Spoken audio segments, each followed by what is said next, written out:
mindset. And then secondly, it's also meant to be a proactive tool for council. So as you don't have to go so far in between update cycles, you get the opportunity to kind of react, right? And last year was a prime example of why annual budgeting doesn't make sense, because by March and April of last year, everybody had to go in a completely different replanning cycle. So this is an important diagram we'll revisit in a minute, but that's kind of the context for the rest of the proposal. So what I wanted to communicate to this evening is that we already have an established process. I'm proud to say that this wouldn't be the first time that I've worked with the town. I got the opportunity to assist the town for 3 years. I've worked with 2 separately elected clerk treasurers. I know the staff well, I know the department heads well, I know the accounting structure well. So all that to just say, I feel like I have an established process working with you all to where we can get started relatively quickly, and ultimately that savings ultimately should help you and ultimately the department heads going through this process. So these are just a few snippets of the process. The first, that checklist, that's the budget calendar. So for the folks sitting in the audience, that's really the key task deliverables that really have to be done. There's approximately, I think, 29 or 31 of those cumulatively, just taking the budget from kickoff through state adoption. The top right is actually a snippet from I think this was the 2020 town budget citizens summary. So one of the things that we really try to make a point of is to demystify the process too, and to make it to where when you get to your annual presentations and you ultimately have a budget that's going to be posted on your website, that Joe or Jill citizen can understand the key takeaways. And you'll see that in just some of the summary visuals that we use throughout the process. So as far as really what's being proposed, really kind of A to Z support. So we'd be looking to do a kickoff relatively soon. Mid-May is kind of the ideal start date. In the past, when I assisted the town, we started around mid-May, and we ultimately usually had adoption by early October. The state of Indiana requires that you adopt a budget by November 2nd of each year, or you have the risk of reverting back to the current budget. Okay, so from mid-May to October, that's basically a 6-month-long duration, and a lot of things happen in between there. So between now and the end of June and early July, it's really revenue and capital needs kind of type forecasts. So there's effectively 2 forecasts that get done in this. There's the year end for this year forecast, and then the 2022 forecast as well. It's ultimately prepared in this process. And then jumping all the way to the right, you would, by August, September, I would expect you to see the full council budget presentation. So these are the more traditional hearing type approach that you've seen with all the summary charts and really just trying to summarize from the department to you all what their major changes are. So I believe the last slide, and I mentioned earlier that we were going to revisit that budget planning cycle. So with the limited information I had, I went ahead and provided 2 options. So they're not an and or, it's just either or. So really the first option is the full kind of budget planning cycle. So this is more of a monthly fixed fee. It works all the way through kickoff to adoption, but then it picks up that 3rd and 4th kind of point, that key principle that the National Association that really educates all of us advises as a best practice. So essentially works through adoption and then provides the time and resources for continual support with the clerk treasurer's office, with the town manager and the department heads to really make sure that the budget document that council approves becomes a living, breathing administrative document. The second option is more of your traditional one-time fixed fee type professional service engagement. It works from budget kickoff all the way to adoption.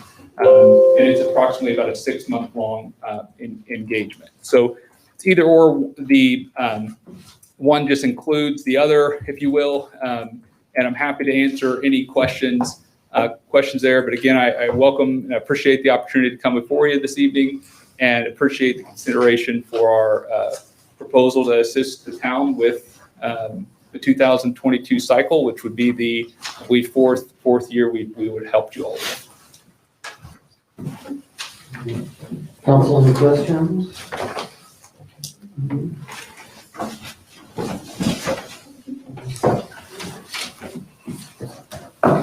In the past, what did you do in the past 3 years? Which of these auctions did you do? Yeah, so we actually would be more synonymous, I would say, with the kind of the monthly. It was an ongoing type relationship. So at that point in time, we did the actual town and utilities budgets, as well as we had a recurring quarterly kind of review active process with the clerk treasurer's staff. There would be a few things that I've added and a few things that I've subtracted in that time, because then this is focused purely on the town. There's also a few new additional type best practices that I've worked in on the review process. But as far as the budget development, it's pretty much the same, but for the new state requirements. Any other questions for me at this time? I don't think it's just informational right now, so if the council has any other questions, I'm familiar with your work on certain things that you've done, so. Anything? Very good. We Thank you so much. appreciate it. Thanks. Absolutely. Thank you. Okay, ordinance and resolutions, the American Rescue Plan, ARP Act. We need to introduce this, or does this need to be accepted? Has everybody read through? And is there any questions? I think we just had some questions on what some of the funds could be used for. And I think it's specified, I think, in part of that statute. David, does this have to have a public hearing? No. So if I'm hearing you right, we still have a couple questions on this. We can always wait. I think I got them answered. Okay. It was in the documentation. Did you have anything, Susan? Questions on funds? Okay. Some of it's pretty specific, what you can raise fund for, so it's not. So I just looking for a motion then. I move to adopt ordinance number 2021-07, establish American Rescue Plan. I have a motion by Mr. Doyle. Second. I have a second by Mrs. Moore. All in favor, raise your right hand. Aye. None opposed. And let me know if you need anything or slower, let me know. I'll try to be pretty, so it helps you out. Okay, next we have ordinance number 2021-06, the Sawyer Farm PUD to shorten it. I am gonna open, Joe, if you want, I'm gonna open the public hearing. We're gonna have to swear people in. If they want to speak, we'll give you 5 minutes. We'll go from there. So is there anybody that would like to speak? Stand up and we'll have you sworn. Just, if you're speaking tonight, you solemnly swear that what you state will be the whole truth, nothing but the truth, so help you God. I do. Thank you. When you come to the podium, please let us know who you are and address. Joe Seagos, 24 North Main Street. Yeah. For your consideration tonight is ordinance 2021-06, which is known as the Sawyer Farms Plan Unit Development. This was heard at the March 15th Planning Commission meeting. Did receive an unfavorable recommendation. It was introduced to the council at the April 13th meeting. It is scheduled for a public hearing and first reading this evening. Petitioner is here to present some revisions and the project to you. I'll move to the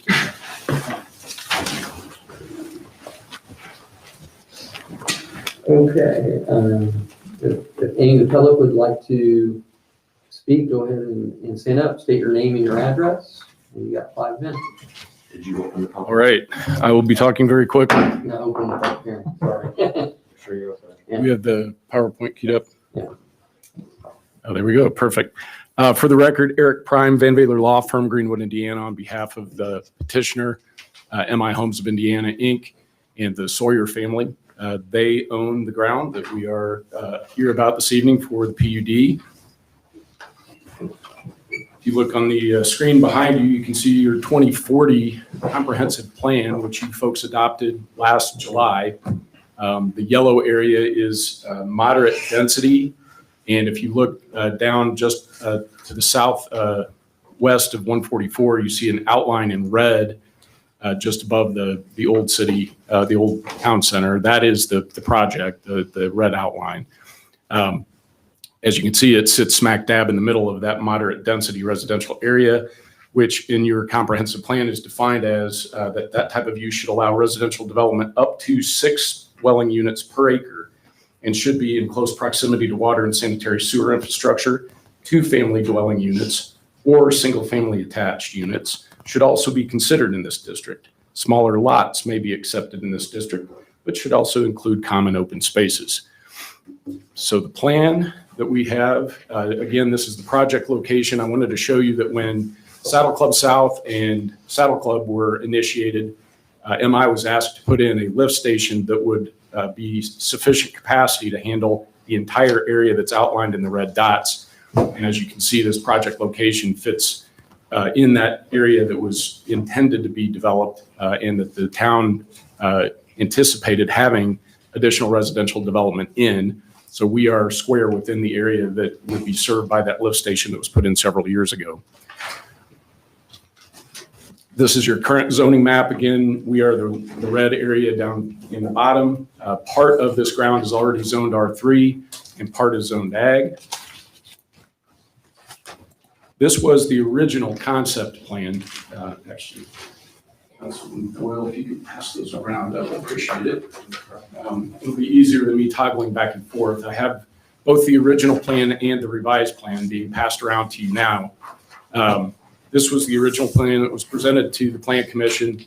It contained 441 dwelling units and had substantial green space included in it, but we listened to the Plan Commission and the remonstrators who were around, and we did make a tweak to this plan, which you will see on this next slide. This is the revised concept plan.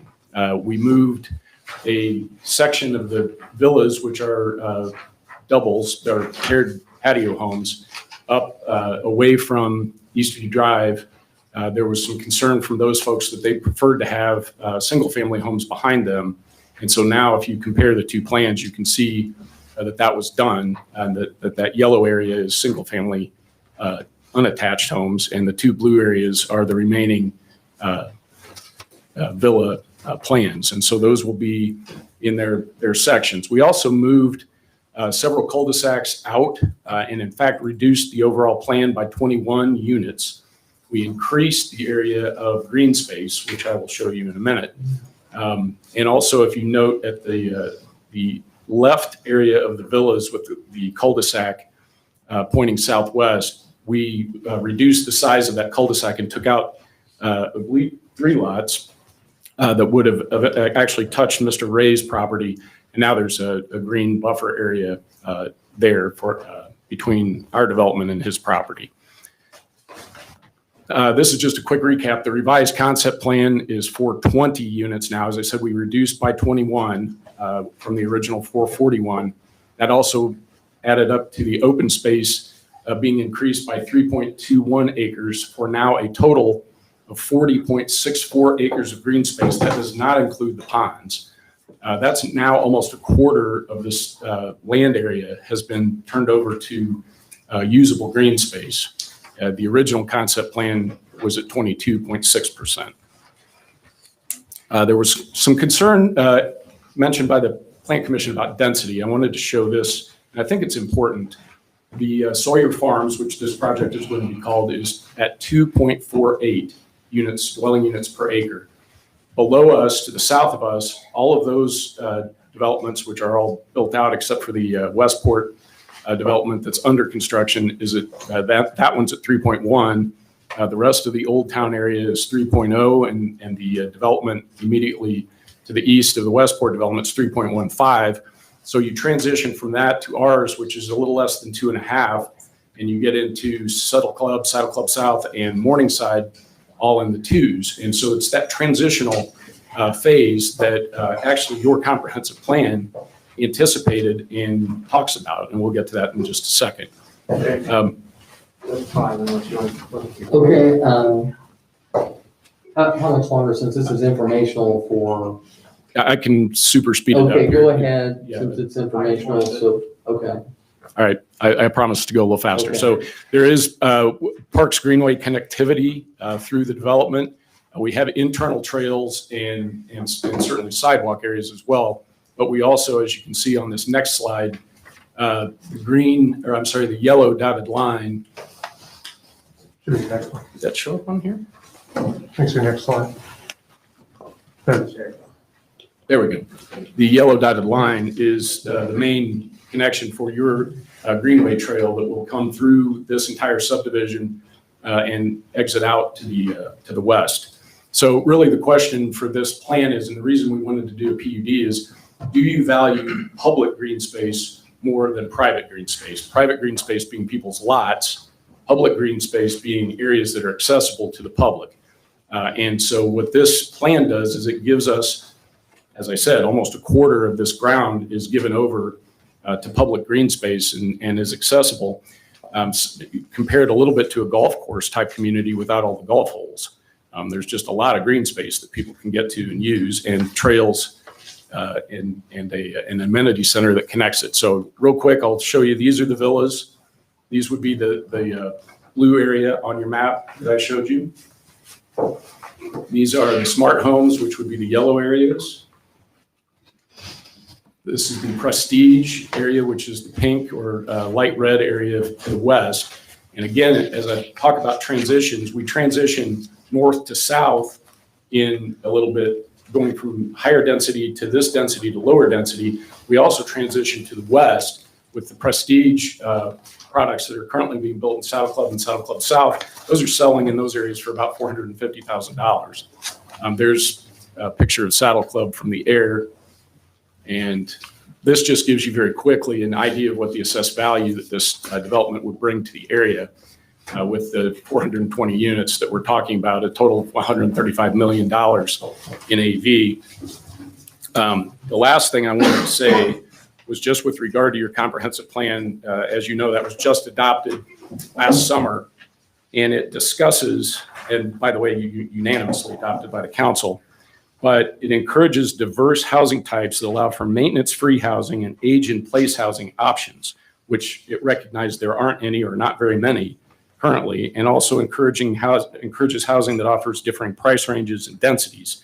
That's what we tried to bring to you. If you look at your comprehensive plan, there's actually a picture in your comprehensive plan of a villa-type home very similar to what we're proposing to develop, and shown as an example of maintenance-free housing. Those villas would be maintenance-free. How many attached homes would there be in the villas, you said again? 130. There would be 130. 130 units. 130 units. And that would be attached villas? Yes. Right here. It's a little small, guys, I'm sorry. Yeah, that's okay. Yeah, the villas would be 130 units. So 130 attached. And this might be a Joe question. Are you gonna have to shorten the garage size? Are you gonna fit on that lot for an R3 zoning? Yes. Those are going to need the garage width. You're gonna have to go to the BZA? or- Well, if we did the, Okay. yeah, if we did the regular zoning, we'd have to do a bunch of variances. That was part of the reason we wanted to do the PUD, was it allowed for the smaller lot sizes, which we've asked for, and then allow for the garage width area. The garage square footage is actually very close to fitting your ordinance. It's just the width. So you're saying with that PUD, with those amendments, this might be a joke, that you will not have to go get a variance? Correct. It would be Garage or lot width. lot, whatever. Yeah, that would be part of the ordinance that we would be proposing. You're correct, James. That'd be part of the ordinance. Our ordinance specifies minimum dimensions for a garage. I believe what they're proposing is keeping the two-car garage, but altering those dimensions a bit. I believe, I don't know what it is off the top of my head. The square footage, I think yours was a 20 by 22 minimum for a 440 square foot. Our garages are like 435, but they don't fit the 20 by 22s. So that will be within this PUD, you wouldn't have to Yes. get Yes. a zoning variance. That is in their proposed table of modifications, yes. Okay, and the shortage of the 21 change units is because that would accommodate our R3 zoning, is that correct? No.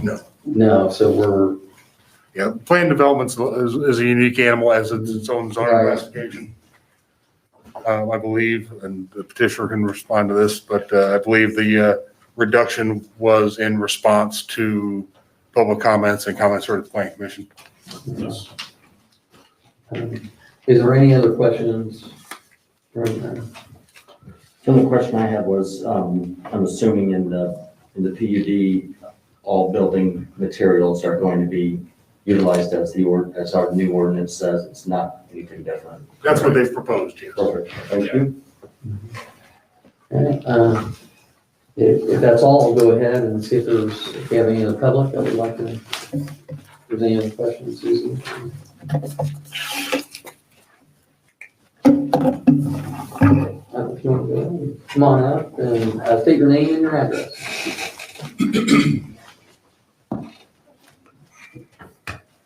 How's it going? Brandon Ray, 3481 North 450 West, Parkersville, Indiana. I've went through some of these, so I'll go through mine as quick as I can. I guess I'm a little surprised because density and traffic was the big thing before on this being a massive community.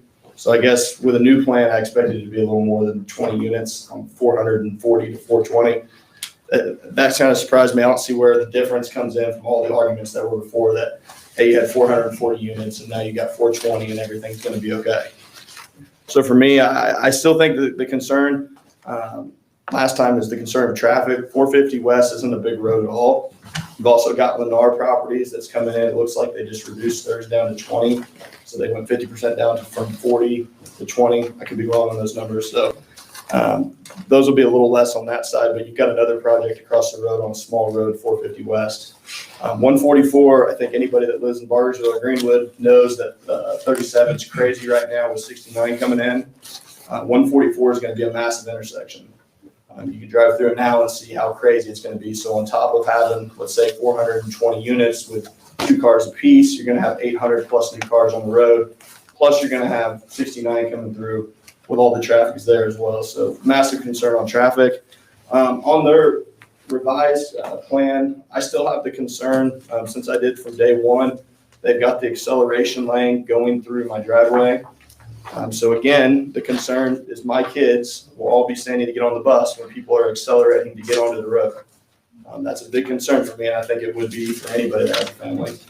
I have not heard from MI since the very first time we had a meeting. We had a conversation on a buffer, and it started out good, but then it went to, I asked for an item, and they said, essentially that, hey, this is where we're at. Either take this, or we're going to go back to the other plan.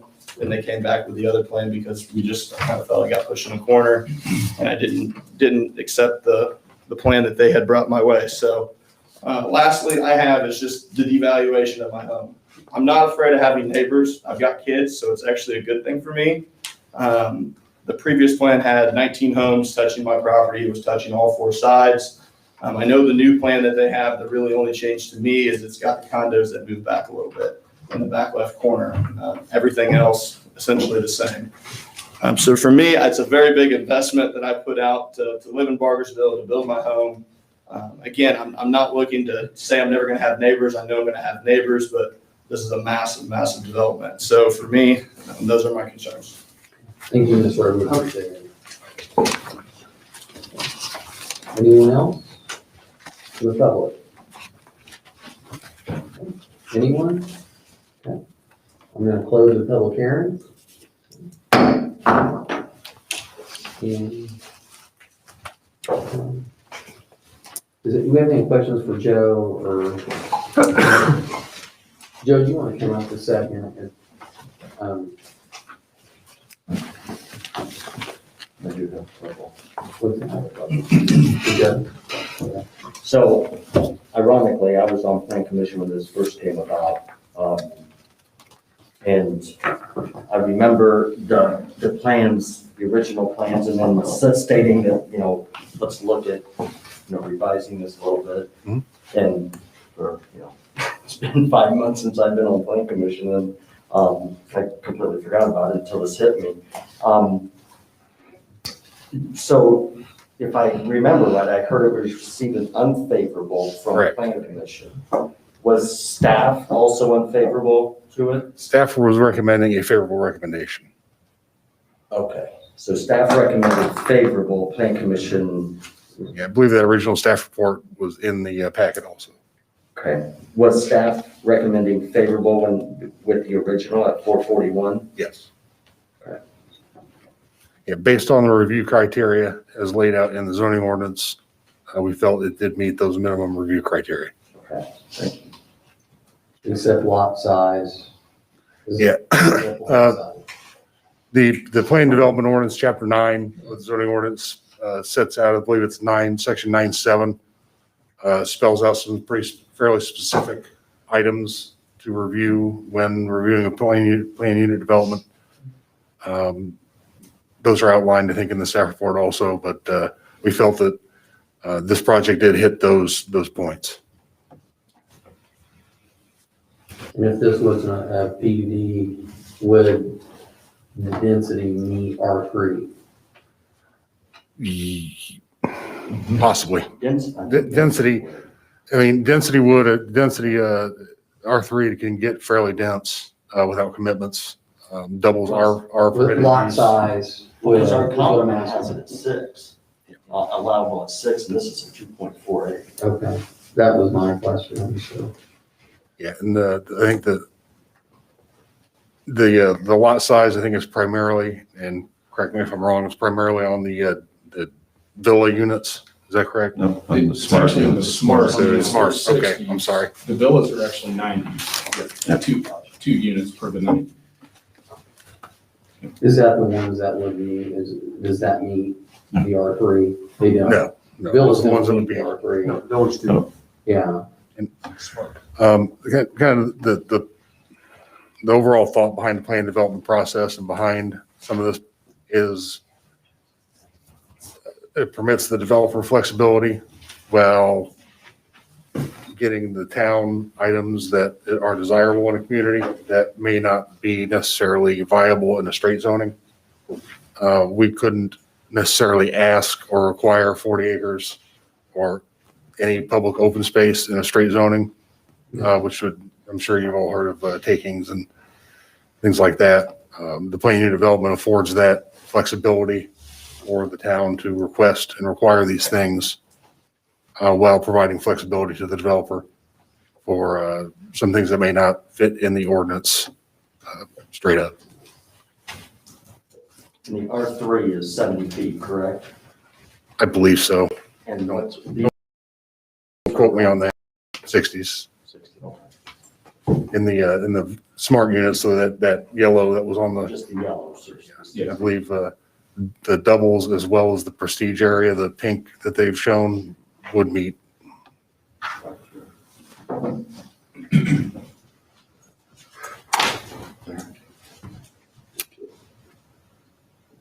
for any other questions? Suzie, do you have anything?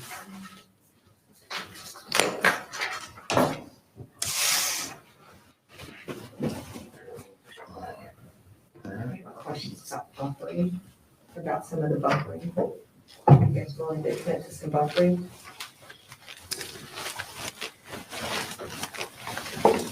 Where are you looking for additional buffering? We haven't already provided it. No, you've got minimal buffering. What is it? In the buffering materials, is it Plan B, Joe? It's the 20-foot wide. Yeah, that's what we discussed. So definitely along Brandon's area, obviously there.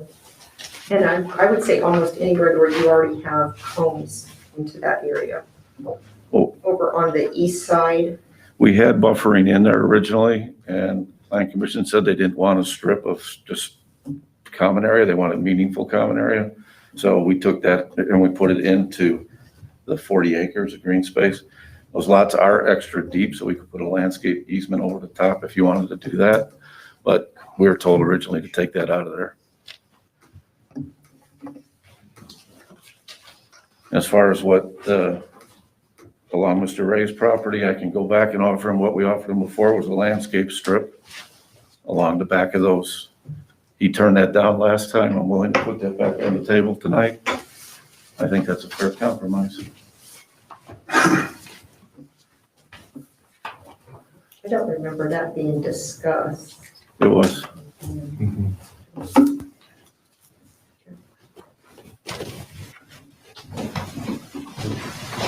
There are any other questions? And I think if we do have. I have my squeaky shoes on tonight. We know you're coming. Right. Yeah. I'm not sneaking up on anyone. The buffer strip on the east side, I believe, was discussed. It was a small area, common area, which was removed. It was an unusable common area space.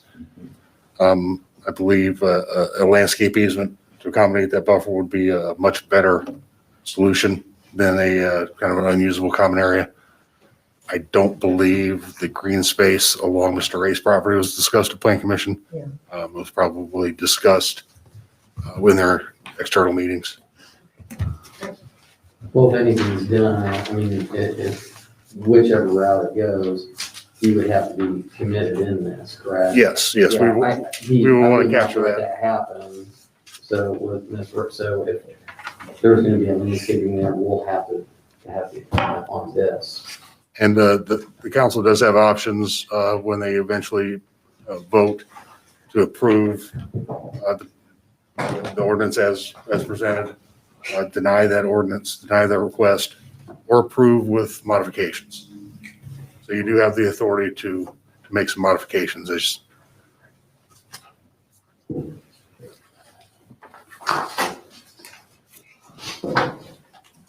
So the planning commission comments were lot in this size. That's why we're looking at 21, where the reduction on the villas, Yeah, I think 21 units. Yeah, I think some of the comments were with their overall density, traffic impacts. 450 is a difficult road with the elevation changes there, as well as some of the buffering between the lots. And we also discussed that, you know, that it's in our 20-year comp plan, this meeting has to be done this year too. Right. Yeah. So we can talk about that.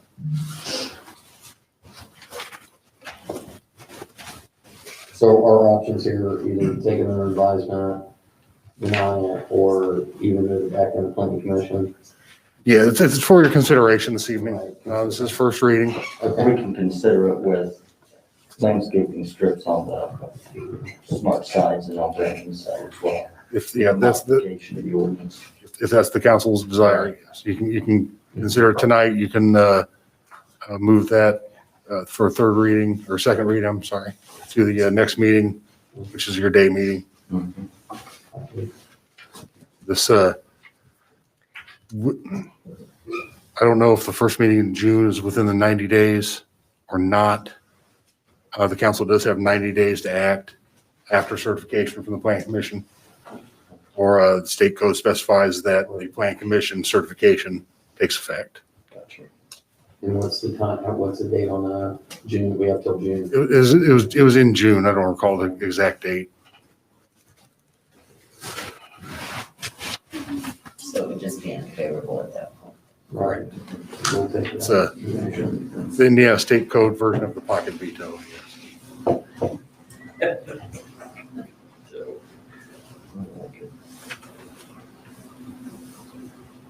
My issue is that, I mean, our comp plan states that this can be an R3 at 6 units per acre. We've got a builder in that wants to go at 2.48 units per acre, so, and This might not get flooded. Plus he's got green space and he connects the trails.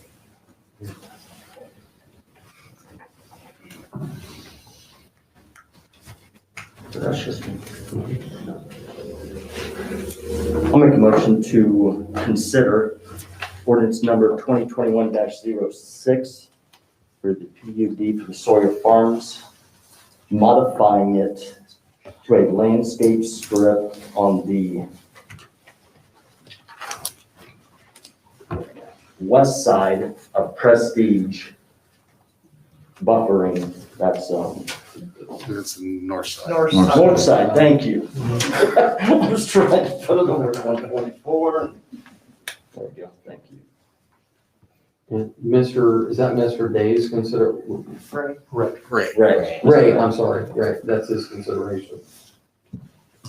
That's my, yeah. Yeah, okay. Put the modification into the ordinance for that. Okay, so I have a motion to approve, Consider. consider, Vote yea or nay. And yeah, are we specifying the landscape type? We do have, we have 3 separate landscaping. I think he would be the most obvious. The landscape buffer B is a 20-foot wide buffer, trees every 40 feet with a 3-foot high mound and or fence and or shrub screen. I'll go with that okay. for my motion, landscape strip B. That's for our ordinance. So I have a motion by Mr. Doyle. Do I hear a second for consideration?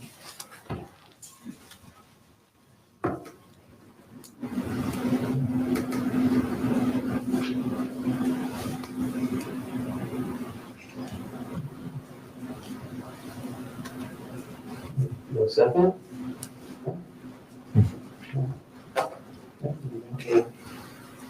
Just close that out. There was no other motion. Is that right, David, is that So it still comes back, for second, For second For reading. second reading. just consider it for adoption. consider on the next agenda? Okay, thank you very much, appreciate it. Thank you, everybody. Thank you. So will that be the 25th? 20, Julie's at the 25th day meeting, that would be at 1 o'clock. 1 o'clock. Thanks for all the information, I appreciate it. And thanks, Mr. Wade, for coming in.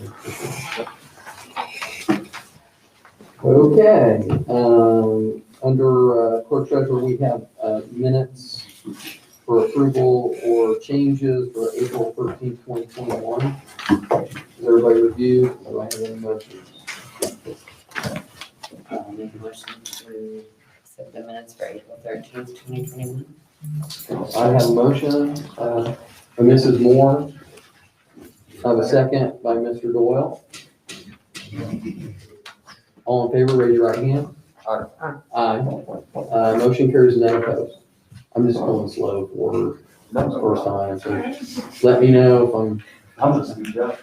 okay. I mean, usually I am the speed bump guy, but I'm just trying to, okay, I have the special meeting minutes held on April 27th. Any corrections or changes or motions? I make a motion to approve the April 27th meeting minutes for the special meeting. I have a motion to approve by Mrs. Qualls, Second. second by Mr. Doyle. All in favor, raise your right hand. Aye. Aye, none opposed. The April, regular meeting, April 27th. Any corrections or changes? Make a motion to approve the minutes for April 27th, regular meeting. I have a motion to approve by Mrs. Moore. Have a second? Second. Second by Mr. Doyle. All in favor, raise your right hand. Aye, none opposed. All right. Julie? You look so refreshed. Like you took a vacation. I recommend it. Yes. All right. Good evening. First, tonight, we have the gentleman with Enterprise back to provide additional information for you on proposed fleet management program. So I'll let them provide the details on that. I'm gonna call audible. I won't need the action display. I'm also pronounce you don't have to screen your next. Thank you. Yes, ma'am. Thank you. Thank you. Would anybody else like a copy of this in the room?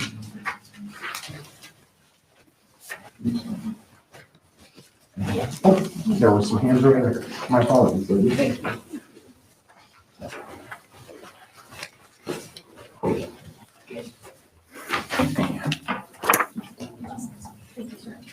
All right. Good evening, council. My name is Tom Green with Enterprise Fleet Management. My birthday is, I'm just kidding. So I will try to be quick. I know everybody's probably getting hungry, right? So thank you for inviting us back to learn a little bit more information about Enterprise Fleet Management and what we aim to do and bring to the town of Bargersville. First, if you see our references slide there, those are a list again of some of the partners that we currently have in the state, both commercial and government-wise. Happy to provide numbers for reference if anybody would like to speak to any of our government partners about what they appreciate about our partnership for their town and cities. Kind of moving forward, just to highlight on that second slide there, this is what we call our enterprise wheel of service. This is what we bring to the table for each and every one of our clients, is a holistic approach to fleet management, not just looking at buying and selling vehicles, but how do we fund them? How do we maintain them? How do we fuel them? How do we insure them? How do we create driver safety programs to make sure we're operating a safe fleet, both for a city, a town, or a commercial entity? Do we have any questions there that I can answer on any of those services? All righty. So moving right along. So the enterprise program benefits, there's a couple reasons, and I know in the last meeting, some of those had been brought to light, both for Julie as the town manager, as well as for Chief Bertram for the police department. From an administrative standpoint, reducing the oversight that a lot of the department heads would have to have by going out to a dealership or going out and getting bids on vehicles, having a partner to do that for you and to acquire those vehicles. Operationally speaking, I know we spoke of the logistics portion of transporting vehicles to and fro for both aftermarket upfits as well as decals, especially for the police department. And then from a financial aspect, being able to streamline the billing process and create efficiencies there, both with the technology and the accounting purposes for the town, to be able to track expenditures. Any questions that I can answer there?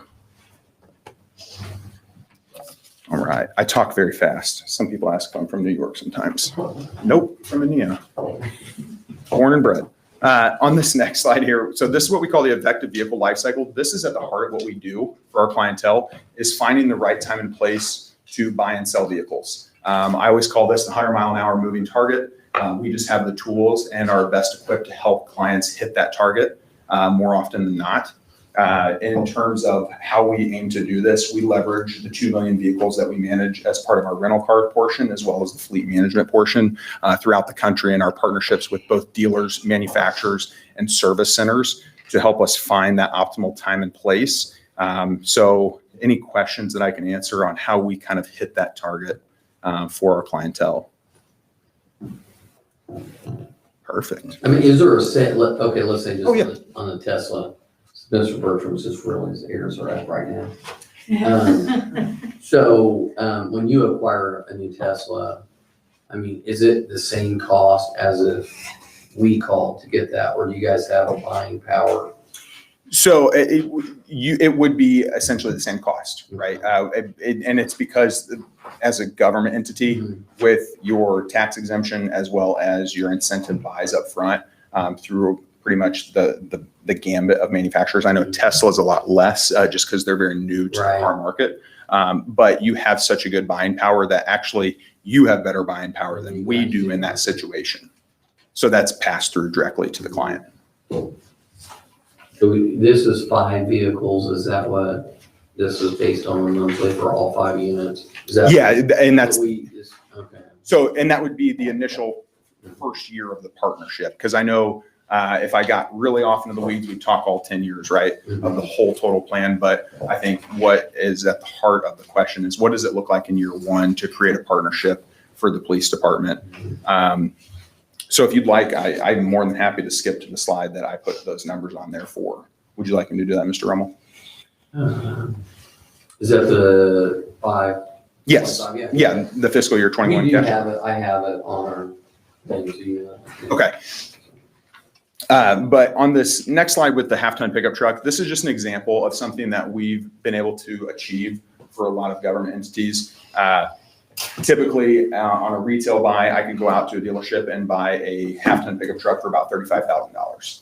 With your government buying power, you can actually acquire that vehicle for about $25,000. Typical buying holding patterns show we would typically hold that for about 10 years. At the resale, we're going to net ourselves a $7,000 sale. So we've spent $17,211 to own that vehicle over a 10-year period. Well, what we found, and this is kind of playing on that effective vehicle life cycle and partnering your buying power with that, if we can shorten the life cycle, you can actually buy and own that vehicle for 12 months and sell it for more than you bought it for. So effectively operating a negative budget on that vehicle. Included in those 5 vehicles was 2 half-ton SSV Ram pickup trucks that the police department operates. Now, some things to consider with that is there is equipment that is operated on those lights. They do get drilled in. So there is a little bit of wiggle room there that we have to consider in terms of condition of the vehicle at resale. I will say nobody sells vehicles better than we do. So the aim, especially with the market the way it is right now, I know if you drive down the road and pass a dealership, you're going to see maybe 5 cars for sale and none of them that you want to buy. And it's just because there is a strenuous feeling in the market right now because there's shortages on parts. And there's a lot of shutdowns with manufacturers because they can't get what they need to produce the vehicles. So leveraging our relationships nationwide, we're still able to acquire vehicles that clients are looking for. But ultimately, kind of to wrap it back to the 5 vehicles, ultimately the plan in year one would be able to help Chief Bertram acquire 3 Model Y Tesla SUVs. And if you follow me down the left side there, the funding method, we call it a municipal finance or a municipal lease. That is an open-ended lease. You're not charged mileage and or wear and tear fees. That is something that's unique to the fleet management world and enterprise fleet management. Your acquisition cost on the vehicle, $52,190. We would recommend holding that vehicle for a 5-year term. And Chief Bertram let me know, he said that this was maybe a low estimate. This was just based on the numbers we were provided from the data. We're averaging about 12,100 miles a year on those vehicles. Total monthly payment on that one singular vehicle would be about $998. Your monthly total for 3 vehicles, you're at $2,900, or $3,000, let me round up. And your annualized cost on 3 Model Y Teslas is $35,900. When we slide over to the Ram SSV model, we have 2 vehicles acquiring at $41,100, holding those for a year, averaging $12,100, and we're paying monthly $732.60. Monthly for the 2 vehicles, $1,465, annualized $17,582, with a total outlay over that first year of $53,546.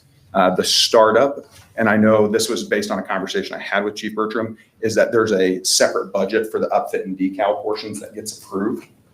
So I used high-end numbers, and this was based on the Tesla upfit because I wasn't able to acquire an invoice for what the Ram SSVs are upfitted for. But ultimately, the upfit cost for all 5 vehicles, $85,825. The decals, about $1,030 per vehicle at $5,100 for a total outlay of $90,975. What questions can I answer there? So the payments aren't they're not based on a lease portion with residual, they're based on an actual and over 5 years. With principal on the vehicle, is that, because that's why the payment's a little high, explain that to me. I mean, are we leased with residual? Is that how the program is? Or are we actually taking a 5-year note and that is paid off at that 5 year and then you're selling the vehicle? So no. So we actually reduce the depreciation amount that we're going to pay on the principal because and the way an open-ended lease works and the way that we view it is you should only pay for what you use. right? Right. Because inevitably at the end of that 5-year cycle, we should be able to go out and sell it for more than the return, the book value that remains on the note, and then pay that remaining note off, and the equity that you've built should be given back to you as the client. So inevitably in both situations, these are built so that you are positive pretty much at all times through your lease payments. Obviously in that first year, now the Ram truck's a little bit of a different situation that's unique to the market itself, but the Tesla, the first year you're not going to have that positive equity, and that's just typical of any vehicle that you buy or lease. So you said the payment was 7 something per vehicle? Is that? So yeah, that would be individually based off the quotes that I built for the Ram. But would that be based on 52,000 or the equity, the residual? Only what we're gonna use, is that what we're paying on? Yes. Okay, so the payment would be 700 per vehicle. And so what really are we paying on? Not the 52 on a lease, we'd be paying on the acquisition minus residual. correct? Oh, wait, sorry, my apologies. So we acquire that vehicle for you for 52.1, correct? Okay. And based off the depreciation rate that we set in your pricing plan, which at this point we haven't set a pricing plan. Mhm. But that's where we find that over that 5-year term, my apologies, that you would pay $998 monthly on that vehicle for the 5-year term, and you would still have a residual, still have a book value remaining on the note at the 5-year term. We're gonna make our money on the back end. The Correct. problem is our payment's higher. Budgetarily, that's what, our payment is higher because of we're making the money on the back end, we're selling for more. So I don't know where you're at budgetarily, Todd, but I know what the payments are now, and they're a lot less than that for a vehicle.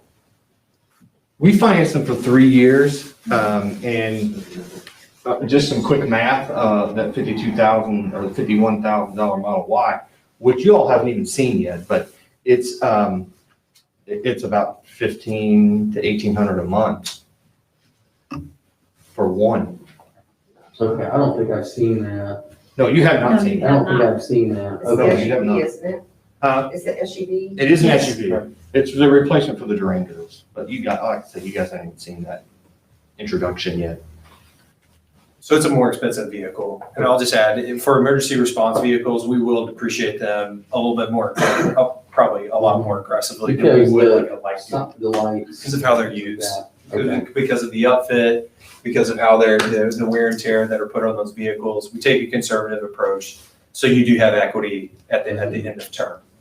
What I'll say is this is just conceptual, preliminary stuff here, right? We looked at the 10-year model. The last time we were here and you guys kind of said, hey, tell us what the first year would look like, right? We understand big picture, what you guys bring to the table will save us money in the long run, but what would this look like to start the partnership? So this is kind of that jumping off point to show you guys the specific vehicles that we're looking at and roughly what I think with the cost. Charger, we have to do a 3-year now, because they only last about 3 years. 3 years.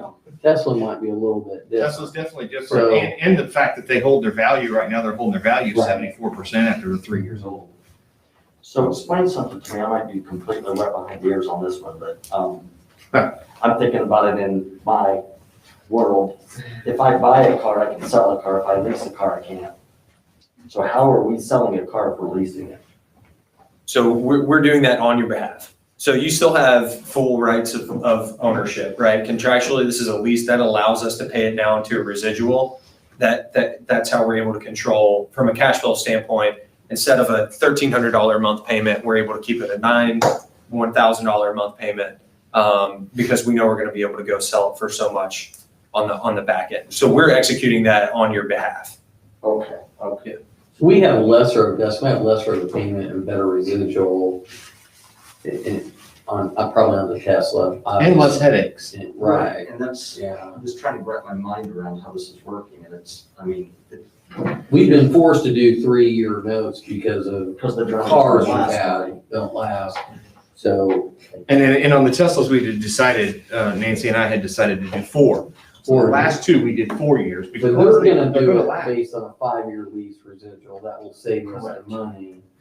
And of course, we'll lose a little residual on the lights. And, Right. and good thing is Todd's officers never have any problems getting anything, so that's a good thing. So- Thanks, Joe. Yeah. Call our insurance company. Yeah. So, I mean, financially, it makes sense on the lease portion. That makes, for your budgetary, it makes complete sense. Yeah. To do. We don't have to auction cars and try to figure out where we're gonna get them for 4 or 5 Right, that's grand. where I was going with Well, that's this. where we're at right now with one of the Chargers. So we don't even have to worry about that because you guys are gonna take the car, sell it, and then we're gonna get the new one into lease, and you don't have to go sit and wait on it, drive it back and forth. You guys do that. Now, from my perspective, the 12-month truck flop is kind of, I mean, it's gonna be 2 months, you know, getting built. So we're swapping a car every 8 months. That's probably gonna be more like 24 months. But I talked to them and that's kind of fluid. So it depends on the Yes. market. So So right now with the government buy, and obviously I already explained the concept itself. Right now with the government buy, that works really well. Obviously with the SSVs having some upfit to them and the logistics of that, it may be longer than a 12-month period that the vehicle actually is operational. And it just depends on when we order it and when the new unit arrives so that we can do the aftermarket swaps if there's equipment that can be transferred. So you're not buying new equipment on every single one of them. So are you talking are you gonna keep trucks in the fleet? oh yes. Okay, so, but you're not gonna keep, that's gonna be the small minimal part of the fleet. Yeah, It's that's not gonna be, you know. Yeah, I'm looking at 2 to 3 trucks in the fleet. Mhm. You know, there's a couple of people that absolutely need trucks. Right. The firearms guy that's taking stuff back and forth to the range needs trucks. You need a truck. You never know when you're gonna have to transport evidence, bicycles and all kinds of stuff. So you need a few trucks in the fleet. Absolutely. So you would switch them out every 12 months? The goal Or is. you want 24? I would look more toward that 24 mark, but I think it's fluid. It kind of depends on the market and the buying power and how we bought it and where we're at with it. So I think it's kind of fluid. Well, Teslas make sense on a lease because they're so high residual. I mean, that makes a lot of sense. And I mean, it's gonna help you budgetarily because the payments. Yes, Are absolutely. less, Absolutely. you know. and- Todd, does your light guy reuse any of the lights? Yes, no, not on the lights. So what typically happens now is we usually drove the car till the wheels fall off, and then we take all of that equipment off and auction it. The equipment that stays is the really expensive stuff. The radios, the radar, all of those kind of things stay. We reuse those in other cars. The lights are 5 years old. You know, what happens, and So we've we're done gonna that in have the past, cost is on top. if when you take this light bar off and you put it on this one, and now it's a year or so old, and now you gotta take the light bar apart and send parts back to Federal Signal to get things fixed in it because it's starting to go bad. It's better to just clock it after 5 years and be done with it. We still. Now, if we did a truck and we replaced it every year, absolutely, we would reuse the light bar and the lighting because it's not bad. So when they do the lighting, I know you use a certain guy. Yep. Is that the same person you guys would put in your? Totally acceptable. We don't want to come in and break any relationships. If there's standing relationships with decals and upfitters, even dealerships at times, if there's a pass-through that we can allow that to still continue, we want that, we want to We would make just sure. handle the process for you. Yeah. So we would handle it from the factory to upfit. You wouldn't start paying for the vehicle until it was essentially in use. Wonder why more municipalities just not lease on their own? Is there? They can. There's a lot of them starting to do it. Like I said, I use one specific example because I've talked to them, people in Berea, Kentucky. That's who, they use, they lease through Enterprise, and that's kind of how I heard about it. And then Julie had heard about it in a separate conversation, and we kind of got together, so. Well, the selling part, obviously, we have other expenses too, in council, attorneys, someone gets involved, I mean, it's all. Yeah, and I think the ultimate goal, obviously, for everybody is that we can save if we can save the taxpayers money and it's more convenient and it doesn't hinge on public service, anything. It doesn't, get involved in that, then. Saves a lot of time, thanks for Julie and Todd, there's not having to deal with it. And just the lease portion saves us budgetarily, so I'm I was a fan of that anyways. Yeah, this, I don't want to speak for you gentlemen, but in the communities that we've talked to, Chief here is a little unique in that most of the other communities, the police department doesn't want to participate in this type of program. They want to kind of be unique and do their own thing, so. Cowboys. I didn't want to say that, but Yeah, that word has been used a lot in our conversations, but you know, with more of the utility vehicles and the other vehicles that aren't quite as specialized, the other communities have talked about kind of implementing this and allowing Enterprise to let them know when they need to be rotating the fleet out, as opposed to when you pay it off, having that be when you rotate it out. And that just frees up Julie to do other things than. Not have us Right. Yeah. contacting all these vendors, Mhm. shuttling vehicles and. I definitely like to, if we decide to do this, I'd like to see where we look like in a year. Well, they're coming back quarterly when we. Yeah. Oh, yeah, I think Yeah. absolutely, that's the truth, absolutely. We need to evaluate it for sure. That's where I'll just, it's about fleet management, right? Leasing is a big part of this, and 90% of our customers do take advantage of that lease, but it's just a mechanism to be able to execute the effective life cycle, which is how we're gonna drive down your total spend on the fleet. So however, we tell people it's flexible. If you wanted to write a check for vehicles, you could do it, but a lot of times it does make sense from a cash flow perspective to lease and then let us do these other things that will drive down the costs. So would the lease be through Enterprise? So you would handle the paperwork, processing, payments to them? I'm talking for Nancy. Yeah. So she's probably thinking that in her head right now, okay. Well, wait a Who's minute, gonna so do we've this? got, Nancy dancing, and we've got Todd dancing, and Julie dancing.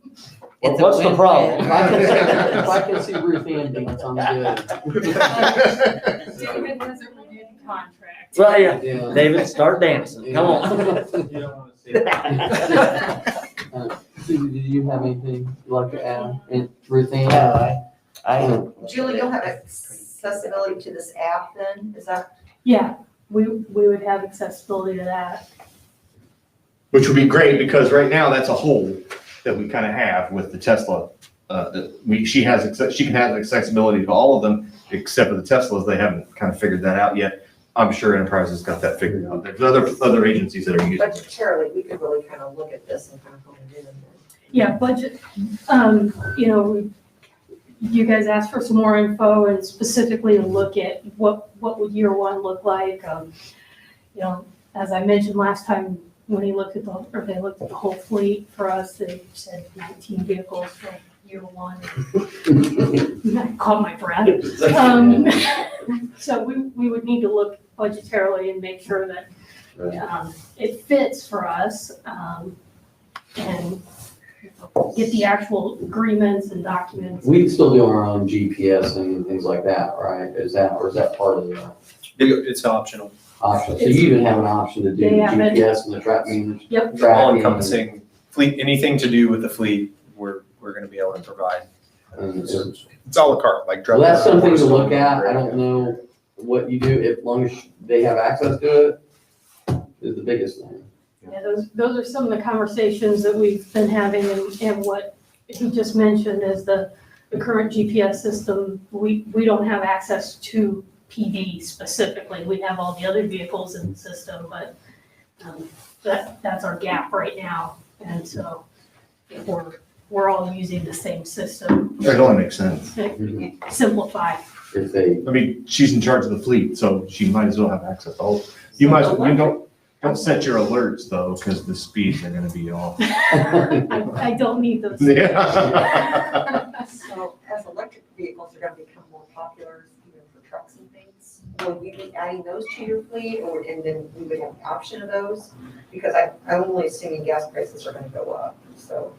So it's fluid for Enterprise Fleet Management, and as well, Enterprise as a company, if it makes good business sense, more than likely you'll see us being one of the first to the fight in terms of leading the charge and engaging in those other manufacturers I know there's a handful of new electric car companies that are coming to light over in Greenfield. We've got Rivian starting up a manufacturing plant. So there's a number, and that's certainly something that we're constantly evaluating and how it's going to impact clients on this side of the business, but also on the rental side. How can we engage in that and provide that to our customer base there? How big is your fleet? I know you said that before. Currently in the state of Indiana, we manage 16,000 vehicles. Leased with us is about 6,600. So the remainder of that is client-owned vehicles that we're managing as that cycling process occurs of onboarding more of those vehicles to the program.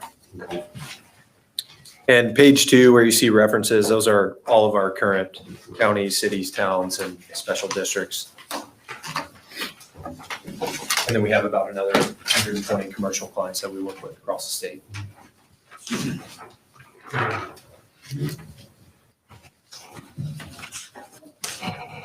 As far as due diligence that we've seen from some of those organizations, we've seen RFPs for fleet management. We do have a contract with Sourcewell. We have the fleet management contract with them, so we've seen folks piggyback off them. So it's ultimately up to you all how you want. And I know budgetarily, and Nancy's wheels running again, because it's gonna be a little bit different. If we say, let's start with these 5 vehicles, is that what you're asking, Julie, to start with the program? You know, we looked at PD as the pilot program for year 1. So honestly, I can't answer what's in the budget completely as to whether or not this fits. I need to sit down with Nancy and crunch those numbers, but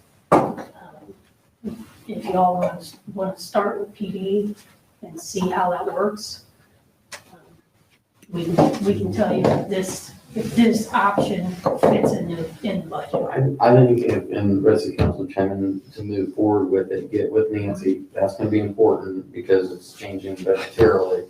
And now we're getting a budget cycle coming, might help. Yep. So that might help the situation, but I do like at least the residual, especially with everything that's going on in the market now, so. I don't know how that's gonna be practical to what you guys do every day, but hopefully, Well, that's my hope, Yeah. is that it saves money and that it makes my job a little bit less headache as far as cars go. right. That's my hope as well, is that we save some funds and rely on their expertise. So Nancy, if you can commit some time with them to go over that and then you can come back to us and give us a amount of cars, or I know they've got it at 5, or what you guys come up with. Is that? Yeah, we'll get it. Dustin? I mean, do we need a contract and Yeah, then per legal review? We'll get that and get Okay. that over to David. So Until they talk to Nancy, we gotta kind of figure out what budgetarily, and then we can. Well, we can still enter into an agreement with Enterprise for into Enterprise Fleet Management, and then each year they're gonna come to us with, this is how many cars, this fits. in the Okay, budget. so we don't have to have them just keep coming back for more, So do I have a motion? I move that we enter into a contract with Enterprise Fleet Management to manage our fleet pending legal review of the contract. Okay, I have a motion by Mr. Doyle, a second by Ms. Walls. All in favor, raise your right hand. Aye, none opposed. Thanks, guys. Appreciate all the Thank information. you very much. For everything. Yeah, I wanted to get it down the road too, but I didn't. Okay. All right, the next item I have for your consideration tonight, spoke with Crossroads to provide a proposal to do basic preliminary roundabout design, geometry for 144 and Saddle Club. I'm not sure how we move forward with Kephart without knowing what the footprint of that roundabout is. So, we've kind of discussed Kephart a couple of different times on the entrances and how much space we need to leave for that roundabout. It's one of our priorities with the impact fee, so we know we're gonna need to do this type of design. Trent gave me a proposal and have the actual proposal. I apologize, it came in after your packets went out.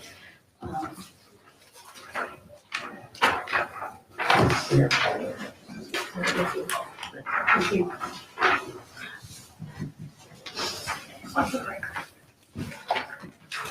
So you had the correspondence where he quoted the price and he's reached out to the county. But I would like to at least get this moving enough that we can kind of get the initial layout down and know where our footprint is going to be so that we can then move forward with Kephart and know where those trails need to be, so we're not going to rip them out in 5 years when we put the roundabout in. Right.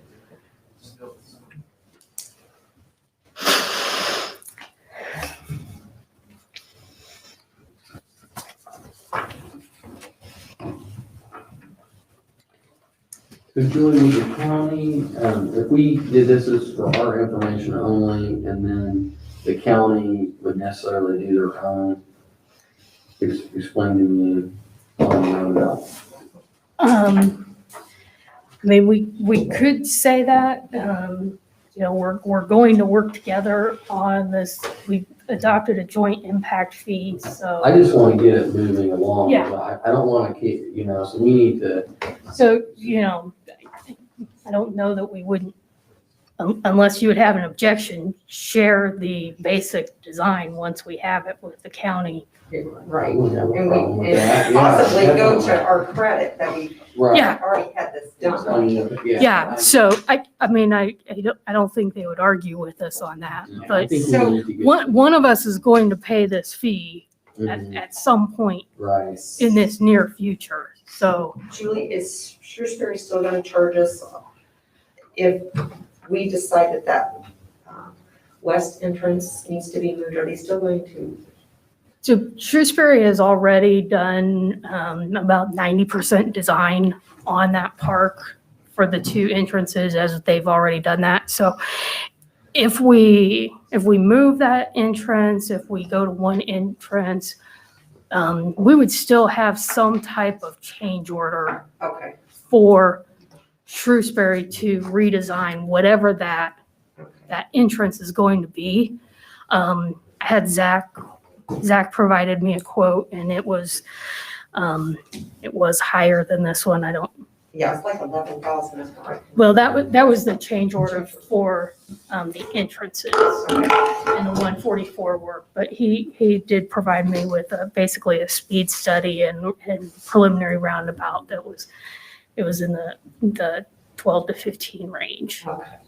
And we're already working with the highway department on the speed study, so that you folks requested, so.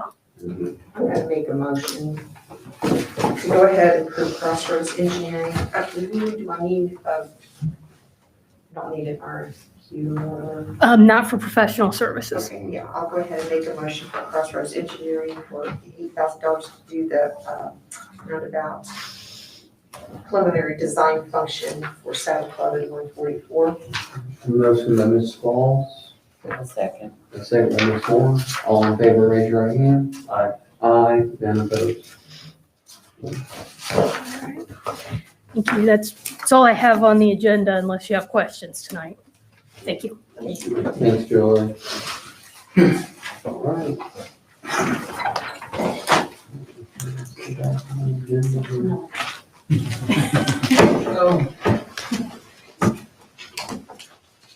Good evening. I do have one item that wasn't on the agenda. We discussed it in the admin previously to this, as festival season starts to, event season starts to ramp up again, finally. Last year, we did adopt a special event policy, which requires special event permit, except for a few very specific things. One of which is a municipally sponsored event.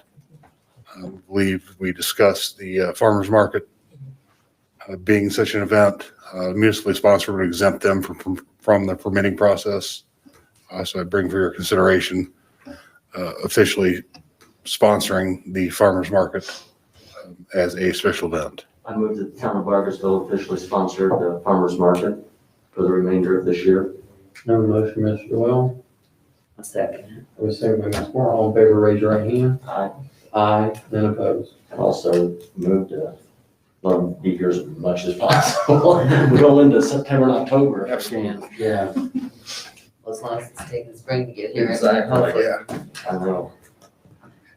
That's all I had for you this evening. Thanks, Joe. Thanks, Joe, appreciate it.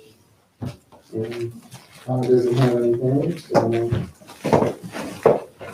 Gavin? Yeah, Be safe and Exactly. he's after talking.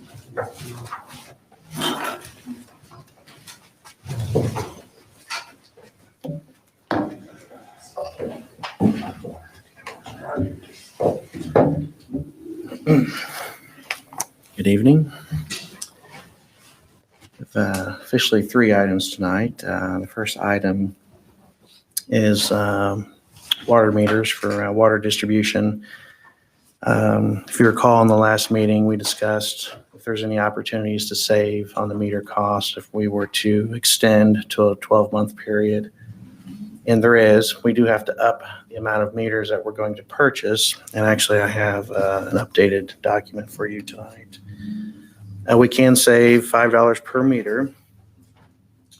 And I did check with our metering department, and we've got pending 19 meters right now that we have to buy. So growth is still at a pretty staggering rate. So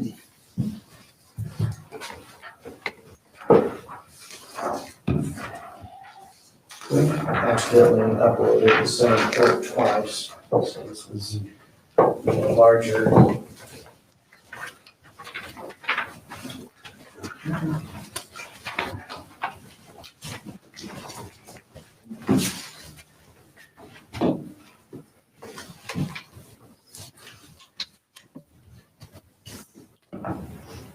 So we can save if we were to commit to 12 months and 48 meters a month. There is a potential savings of just over $15,000. If we want to stick to the original 6 months and then the lower meter amount, there's a savings of almost $4,600. So I would prefer the 12-month period. It carries us into 2022. We'll make sure that our budget accounts for partial this year and partial into 2022. Not only do we have the new meters that we need to install for new homes, which is essentially a pass-through, right? When these new homes come in, they're paying for the meter. But we also have routine meter maintenance where we are going to start hitting our older neighborhoods and actually swap out their meters completely. So a little bit different from the meter head replacement program that we're going to come to you here in a month or so once budgets are finalized, where we just replace the meter head, which allows it to do daily readings, more customer interaction, and we slowly build out our system that allows, once we finish the electric side, we're going to do the water side where the customers can see their daily usage, set up leak alerts and things like that. So kind of 2 different programs. This one is a full meter change out. So this is the actual full meter with the head that we would commit to 48 meters to be delivered every month for the next 12 months for $165,888 is what we would commit to. Storage is not an issue. Mm-mm. How much is that, Kevin? 165, Yeah, 181.50 on the. So that's on the face sheets, 181. Yeah. So that was my plan, show you the high number and then I can. That was strategic. That was Yes. So that 181 is MSRP, if you will. And with the volume discount is 165,888. 165,888. You taking notes, Todd? I move to approve the water main or water water meter purchase in the next 12 months of 576 of them, amount not to exceed $165,888. Motion by Mr. Llewellyn, I'll second. a second by Ms. Pauls. All in favor, raise your right hand. Aye. Aye, none opposed. Thank you. The second item is, if you recall, about a month or so ago, I came to you for our CO2 tanks to be cleaned out at both water plants. They ended up removing over 3 times the amount of material that we initially thought was in the tanks. And the invoice came in $160 over the approved amount. So looking for consensus or motion to approve paying over the not to exceed amount by $160. I'll make a motion to approve the final invoice for $160 to, sorry, No, 160 more. 160 more. Not to exceed amount. I have a motion by Ms. Pauls, Second. second by Mr. Llewellyn. All in favor, raise your right hand. Aye, none opposed. Yeah, I have a walk-on. We're gonna start calling you Joe.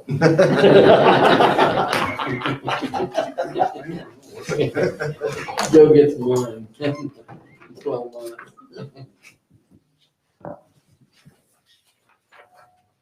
So because of me, we now have another box to check on our agenda submittal system that's specifically for walk-on items, so Nice. you're welcome. Call it Joe.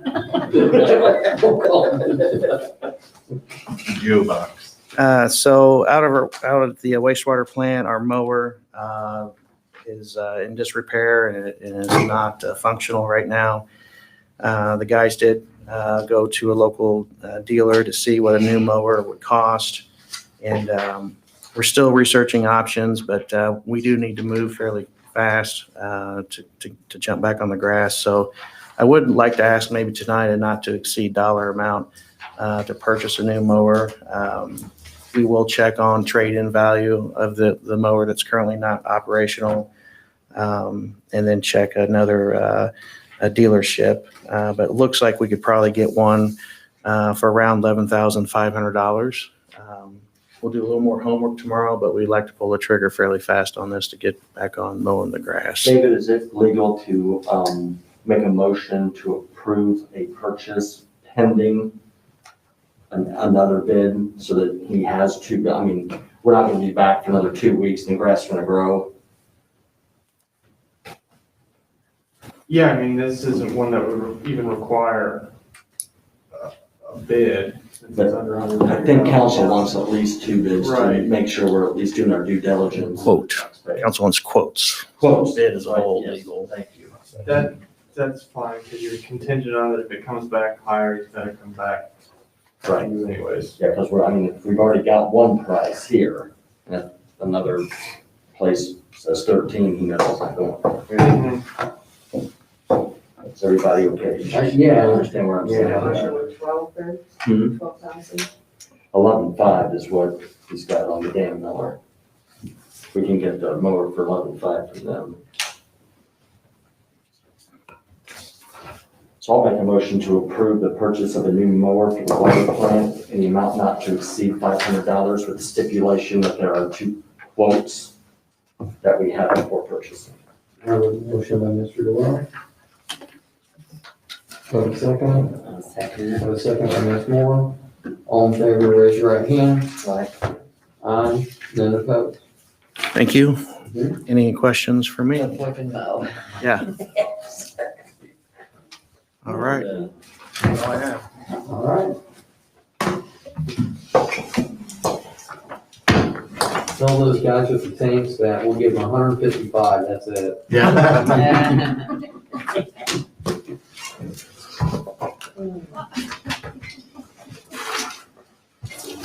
All right. Well, I don't think we have anything else. I'll move to adjourn. I have a motion to adjourn. I'll second. Second, response? We're out of here.